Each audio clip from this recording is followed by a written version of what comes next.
Hello, everybody, and thank you for tuning in to the Liberty Report. With me today is co-host Daniel McAdams. Daniel, good to see you today. Good morning, Dr. Paul. I'd like to talk about the drone warfare that's been going on for 10 years or so. And not too much conversation, but recently there was a major achievement claim that they had killed an al-Qaeda leader of Saudi Arabia or the Arabian Peninsula. But it turns out that it wasn't so much of a great victory, that it was almost accidental, and yet they were sort of implying this was a great victory. But in June, this happened. This leader was killed. But Truth Out put a good article out on this very issue, and it says, thanks to reliance on, quote, signature drone strikes, U.S. military doesn't know who it's killing. Well, I thought these drones were supposed to target people that they knew, and they had people helping on the ground. This was going to limit the warfare and make sure the war could be accomplished without endangering us. But what is going on here with this signature drone? It certainly isn't signature in the sense that they know who they're targeting, but the record is pretty lousy. The statistics are bad, and it looks like it may even well be accelerating. Well, according to another report, the drone strikes in Afghanistan from just in July were equal to all of the strikes from January all the way up through June. So they are accelerating. They continue to accelerate.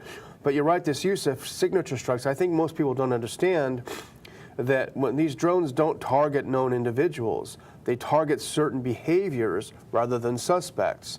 And so if there's a house where they see people gathering that fit the signature, and it includes gatherings of men from their teens to their middle age, if they're traveling together, or if they're carrying guns, which is very, very common in parts of Pakistan, these are considered legitimate targets. And they don't even know until the end whether they were right or not. Right. Anybody that's of age, where they could be, they are to be a target, and they are criminal, and they deserve to be killed according to our policy.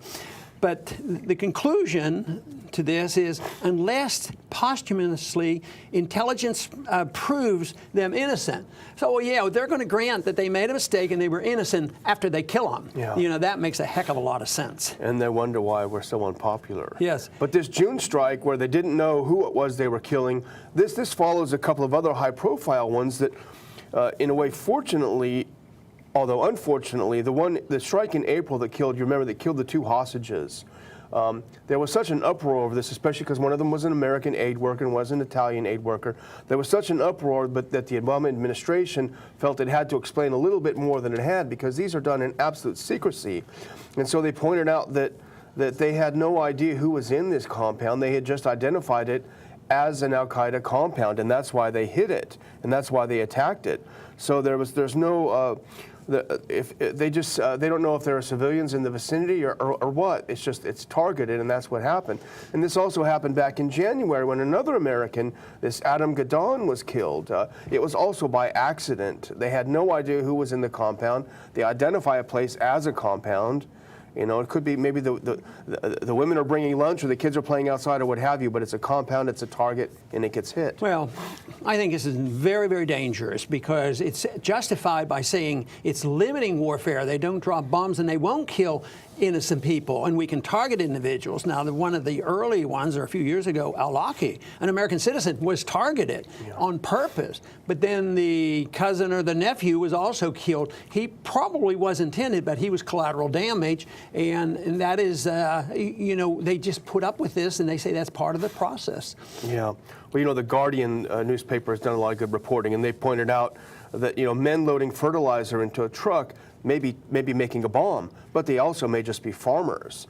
And so when you have this lack of precision, for another example, they track SIM cards, the things in your phone that give you location. And so you may be a terrorist with your phone, you may have left it in a restaurant, you may have loaned it to your kid, or what have you. But so tracking this technical data rather than the person also results in a lot of people being killed. And we've seen that now, I think, over 5,000 have been killed in Obama's term of office. It's sort of fighting pseudo-war. It's vicious and people die, but it isn't like you know, there's an enemy, they've declared war against us, we declare war against them, we know who the target is, we fight and we get over it. And yet, we're so engaged in being the policemen of the world.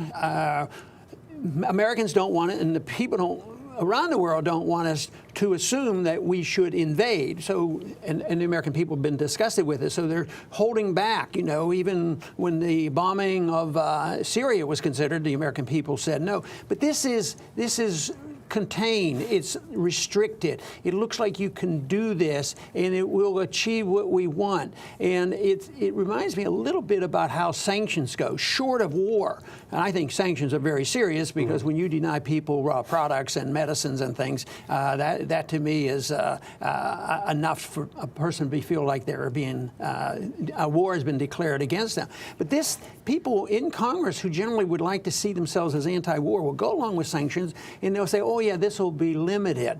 Well, the one thing it guarantees is they won't win anything, but we're going to lose a lot. We lose a lot of money, we lose lives, we create more hatred.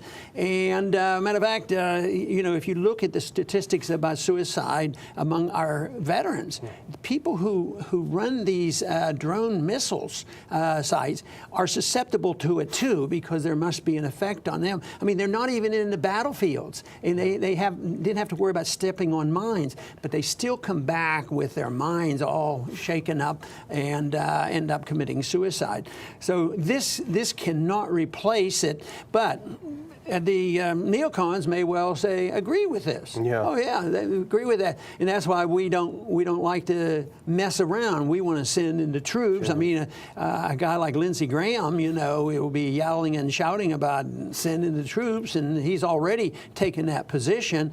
But when the trouble comes, I'm afraid that the propagandists will finally find some incident that will be emotional enough to get the American people to go along with this, and they totally forget about the process. That's what's disgusting about how we flaunt the restrictions placed in the law, which is the Constitution, that we should go easy. But the concept of us being the policemen of the world and that we can fight these little skirmishes, and then they say, well, this will accomplish it, but it really makes us less safe.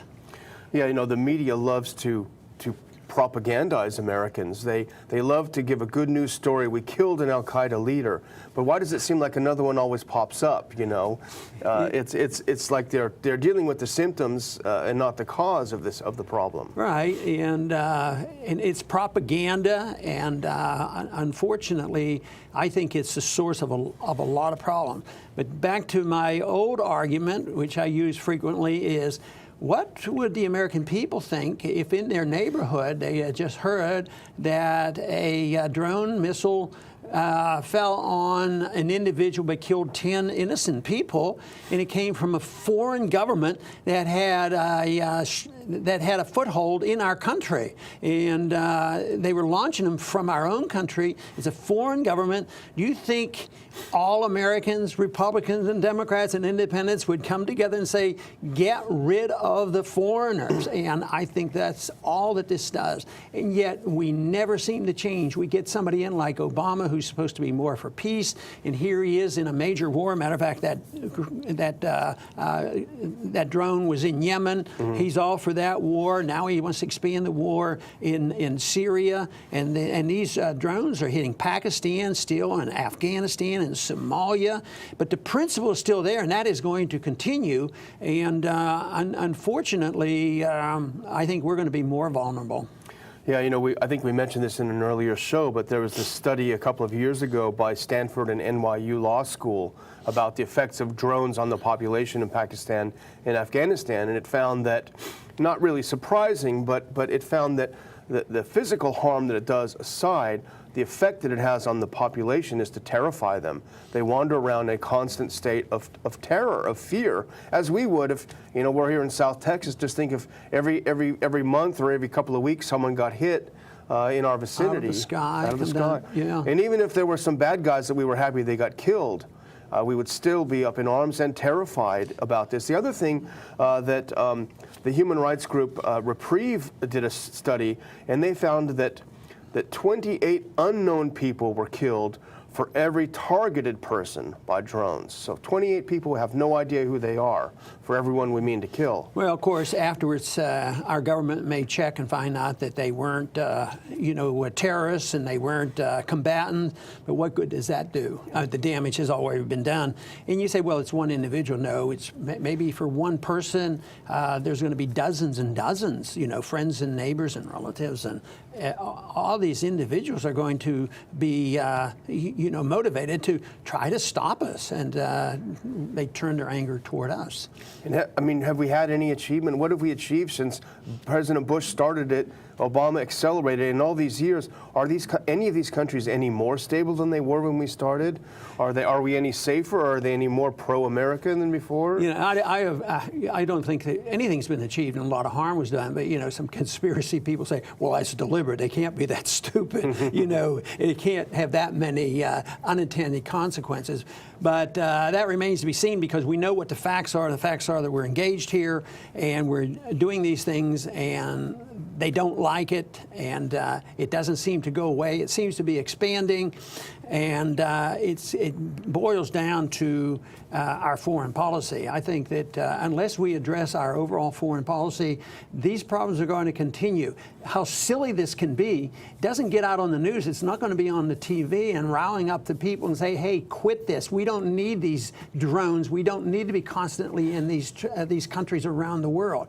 But it has to be a fundamental philosophic change, not change into something brand new that we never heard of. It has to be a revisit to the principles that the founders talked about. And they're simple, and they're based on morality, and that is friendship with other nations and trade with other nations, and stay out of entangling alliances. That is what we need to do. We need to stay out of these alliances, and yet every single day, not only do we see the consequence of being in these entangling alliances, it seems like we're getting into more and more. That will not be the road to peace and prosperity, and hopefully we can wake up this new generation of Americans to say, enough is enough. It's time that we take care of our country and provide a strong national defense.